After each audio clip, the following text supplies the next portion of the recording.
Let me ask you a question. How many of you are looking at the Raiders offense right now and thinking, yeah, top 10 offense next year? Now, I know what some of you are already saying. You're crazy. The Raiders were one of the worst offenses in the league last year, and now you're talking about them being in the top 10? Yeah, right. Well, before you start typing out your comments, hear me out. I'm not saying it's a sure thing, but this Raiders offense has the potential to completely surprise people in 2025. They've made a lot of changes, and those changes could be the difference between a bottom 5 offense and a legitimate top 10 unit. But how realistic is it? Let's break it down. What's up, buddies? Welcome back. If you are new here, make sure you hit the subscribe button. We cover all AFC West news here on this channel. Now, before I dive deep into the analysis, let me remind you of what they were working with last year. The Raiders had a bottom 5 offense. There's no sugarcoating it. The numbers were bad, and we all saw it. They couldn't convert on third downs, couldn't score in the red zone, and honestly, the offensive line was a mess. But that's all in the past now. The Raiders have made some bold moves, adding key players like Gino Smith, Ashton Genty, and Jack Bes. These additions, along with some coaching changes, could help this offense take a significant leap forward, but just how far can they go? Let's first look at where the Raiders finished in the offensive rankings last season. If you look at total offense, they ranked 23rd in the league, putting up just 303 yards per game. To put that in perspective, a top 10 offense generally sits around 360 yards per game. That's a gap of 60 yards. No small feat. But is it impossible to bridge? Not really. You have Gino Smith at quarterback, who had a solid year in Seattle. You've got Ashton Genty, a rookie who could make an immediate impact, and a revamped offensive line that looks a lot better than last year's. If they can add just 40 to 50 yards per game, they could easily land in the top 15. But here's the catch. The top 10 is going to be a much tougher challenge. The difference between 15th and 10th is often not just yards, but touchdowns and efficiency. The Raiders are in a much better place than they were last year, but there's still a lot of work to do. To truly crack the top 10, they'll need to make significant strides in a few key areas, and I'm not just talking about the obvious putting up yards. Efficiency is going to be the name of the game here. Now, let's talk about the passing game. Surprisingly, the Raiders actually ranked 13th in the league for passing yards last season. It's not elite, but it's not terrible either. They've got solid weapons, and Gino Smith, while not a superstar, is a capable starter who can keep the offense moving. The key here will be finding consistency in the red zone, where they were one of the worst in the league. You can't just rack up passing yards if you can't finish the job when you get down to the 20-yard line. With additions like Jack Bes and Genty, I'm expecting the passing game to improve, but it's going to come down to whether Gino can turn those yards into touchdowns.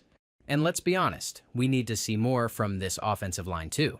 If they can't protect Gino, he's not going to have the time he needs to get the ball to his playmakers.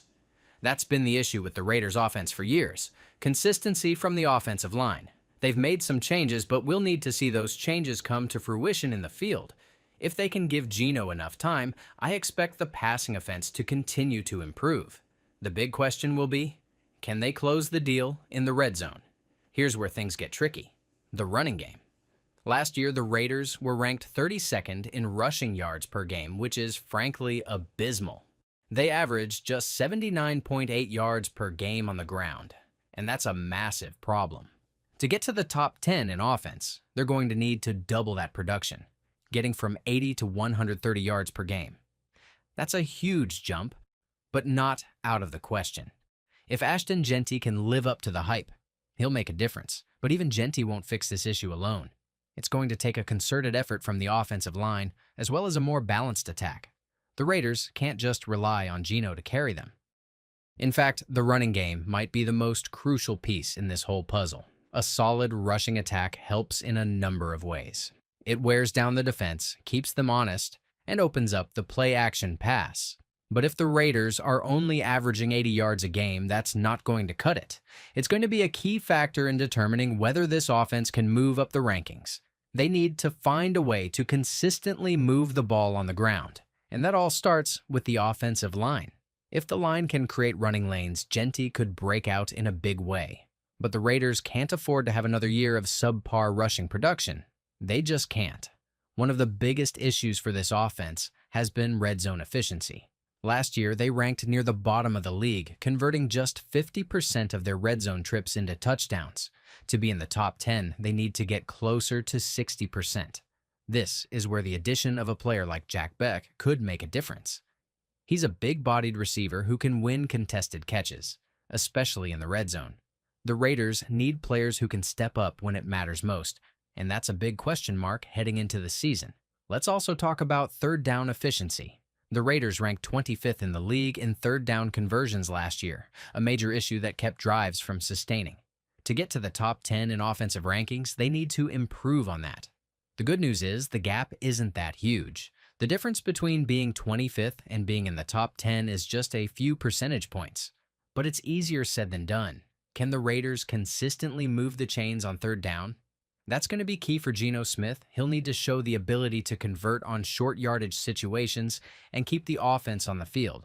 If they can manage a solid third down rate, that could make a huge difference in their overall performance. The key here will be finding balance. The Raiders need to run the ball more effectively on first and second down to make third downs manageable. If they can set themselves up with 3rd and 3s or 3rd and 4s instead of 3rd and 8s or worse, they'll have a much better shot at converting. But it all comes back to execution.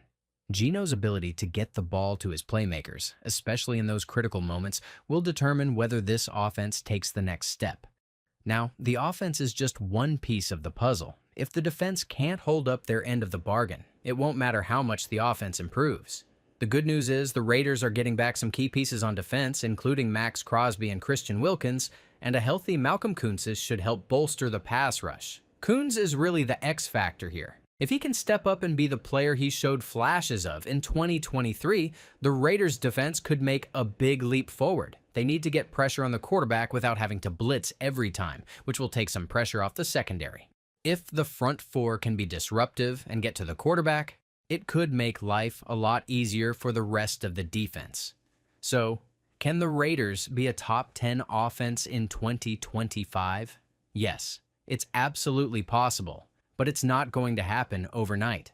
There are a lot of areas where they need to improve, and not every change will work out as planned. They'll need to get better on the ground, finish drives in the red zone, and be more efficient on third down. It's going to be a grind, and it'll take time to put all the pieces together. But with the right coaching, the right players, and a little bit of luck, the Raiders could shock some people this season. So, what do you think?